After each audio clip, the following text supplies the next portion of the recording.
अथ प्रथमोऽध्यायः।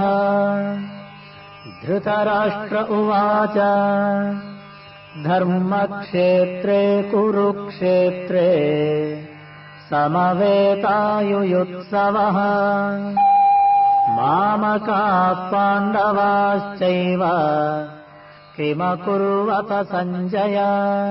Dhritarashtra said, O Sanjaya, after my sons and the sons of Pandu assembled in the place of pilgrimage at Kurukshetra, desiring to fight, what did they do? Sanjaya uvaca दृष्ट्वा तु पाण्डवानीकम् व्यूढम् दुर्योधनस्तदा आचार्यमुपसङ्गम्य राजा वचनमब्रवीत्। Sanjaya said, O king, after looking over the army arranged in military formation by the sons of Pandu, King Duryodhana went to his teacher and spoke the following words. पश्येताम् पाण्डुपुत्राणाम् आचार्यमहतीम् च व्यूढाम् द्रुपदपुत्रेण तव शिष्येण धीमता। O my teacher, behold the great army of sons of Pandu, so expertly arranged by your intelligent discipline, the son of Drupada. अत्र शूरा महेश्वासा भीमार्जुन समायुधि युयुधानो विराटश्च द्रुपदश्च महारथः। Here in that army are many heroic bowmen, equal in fighting to Bhima and Arjuna. Great fighters like Yudhana, Virata, Drupada are there. दृष्टकेतुश्चेकितानः काशीराजश्च वीर्यवान् पुरुजित्कुन्तिभोजश्च शैब्यश्च नरपुङ्गवः। There are also great heroic powerful fighters like Drushtaketu, Sekitana, Kasiraja, Purujit, Kuntibhoja, Saibhya. युधामन्युश्च विक्रान्तः उत्तमौजाश्च वीर्यवान् सौभद्रो द्रौपदेयाश्च सर्व एव महारथाः। There are the mighty fighters Yudhamanyu, the very powerful Uttamauja, the son of Subhadra, the sons of Draupadi. All these warriors are great chariot fighters. अस्माकं तु विशिष्टाये तान्निबोध द्विजोत्तम नायका मम सैन्यस्य संज्ञार्थं तान् ब्रवीमि ते। But for your information, O best of the Brahmanas, let me tell you about the captains who are especially qualified to lead my military force. भवान् भीष्मश्च कर्णश्च कृपश्च समितिञ्जयः अश्वत्थामा विकर्णश्च सौमदत्तिस्तथैव च।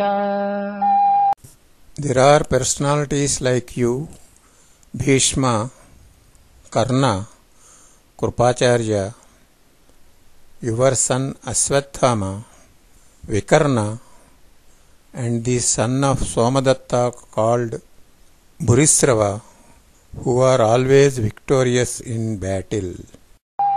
अन्ये च बहवः शूराः मदर्थे त्यक्तजीविताः नानाशस्त्रप्रहरणाः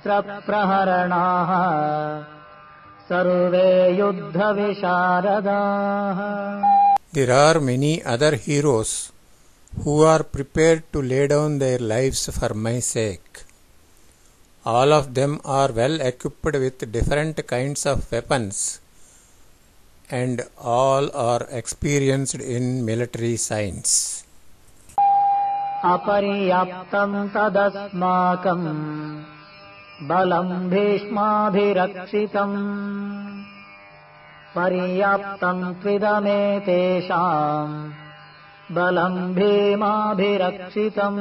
Our strength is immeasurable, and we are perfectly protected by grandfather Bhishma, whereas the strength of Pandavas, carefully protected by Bhima, is very limited.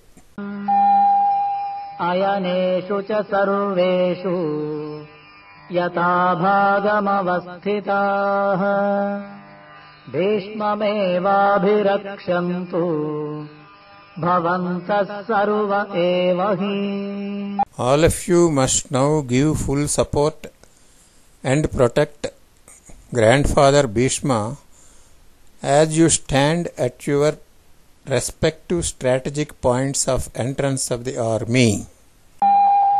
तस्य सञ्जनयन् हर्षम् कुरु वृद्धः पितामहः सिंहनादं विनद्योच्चैः शङ्खं दद्मौ प्रतापवान्. Then Bhishma, the great valiant grandsire of the Kuru dynasty, the grandfather of the fighters, blew his conch shell very loudly, making a sound like the roar of a lion, giving Duryodhana a joy. ततः शङ्खाश्च भैर्यश्च पणवानकगोमुखाः सहसैवाभ्यहन्यन्त सशब्दस्तु मुलोऽभवत्. After that, the conch shells, drums, bugles, trumpets, and horns were all suddenly sounded, and the combined sound was tremendous. ततः श्वेतैर्हयैर्युक्ते महति स्यन्दने स्थितौ माधवः पाण्डवश्चैव दिव्यौ शङ्खौ प्रदध्मतुः. On the other side, both Lord Krishna and Arjuna, stationed on a great chariot drawn by white horses, sounded their transcendental conch shells.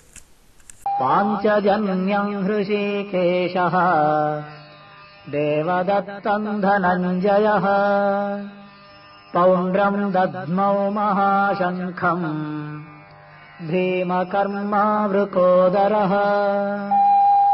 Lord Krishna blew his conch shell called Panchajanya, Arjuna blew his conch shell called the Devadatta, and Bhima, the ferocious eater and performer of Herculean tasks, blew his terrific conch shell called Pandra.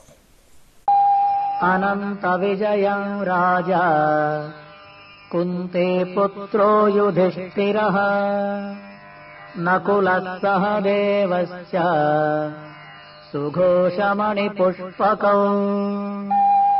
King Yudhishthira, the son of Kunti, blew his conch shell called the Ananta Vijaya, and Nakula and Sahadeva blew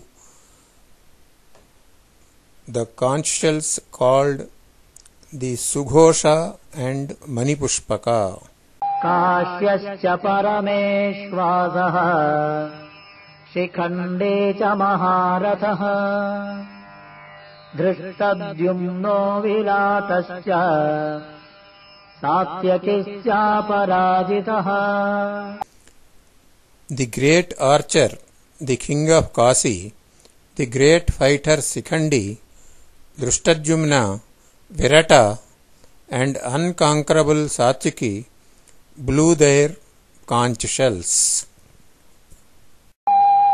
द्रुपदो द्रौपदेयाश्च सर्वशः पृथिवीपते सौभद्रश्च महाबाहुः शङ्खान् दद्मुः पृथक् पृथक्.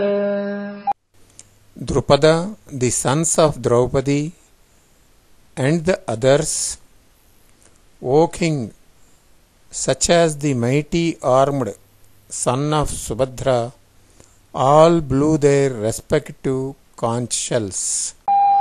सघोषो धार्तराष्ट्राणाम् हृदयानि व्यदारयत् नभश्च पृथिवीम् चैव तुमुलो व्यनुनादयन्.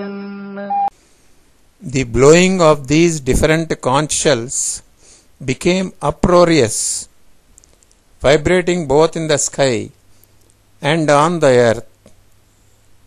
It shattered the hearts of the sons of Dhritarashtra.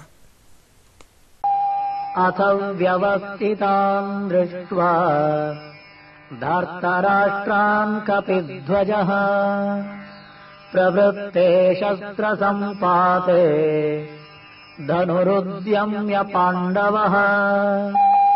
ऋषिकेशम् तदा वाक्यम् इदमाह महीपते.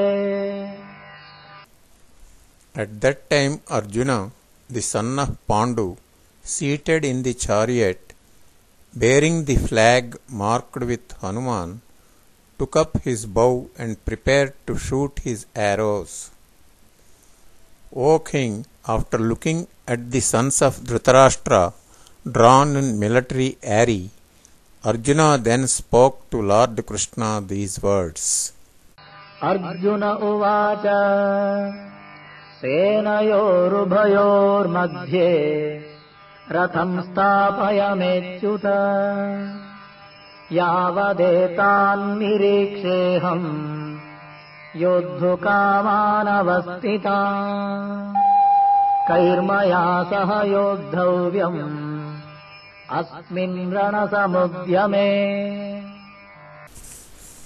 Arjuna said, O infallible one, please draw my chariot between the two armies so that I may see those present here who desire to fight and with whom I must contend in this great trial of arms.